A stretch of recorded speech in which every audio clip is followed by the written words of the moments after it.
আওয়ামী ফ্যাসিবাদীদের আর নির্বাচনে অংশগ্রহণ করতে দেয়া হবে না বলে জানিয়েছেন অন্তর্বর্তী সরকারের উপদেষ্টা মোহাম্মদ মাহফুজ আলম। দুপুরে চাঁদপুরের হাজীগঞ্জ বাজার এলাকায় ছাত্র জনতার পথসভায় তিনি এ কথা বলেন। উপদেষ্টা বলেন, সরকার কমিশনের রিপোর্ট এবং অংশীজনদের সাথে আলোচনার মাধ্যমে ন্যূনতম সংস্কার করে গণতান্ত্রিক ভিত্তিতে ক্ষমতার পট পরিবর্তন করবে।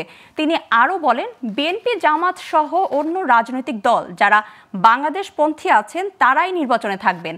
সুষ্ঠু নির্বাচন প্রক্রিয়ার মধ্য দিয়ে সব দল পজিটিভ প্রতিযোগিতার মাধ্যমে বাংলাদেশের শাসন প্রতিষ্ঠা করবে। আওয়ামী লীগ ফেরত এলে আবার ফেসিবাদ ফেরত আসবে বলেও মন্তব্য করেন তিনি।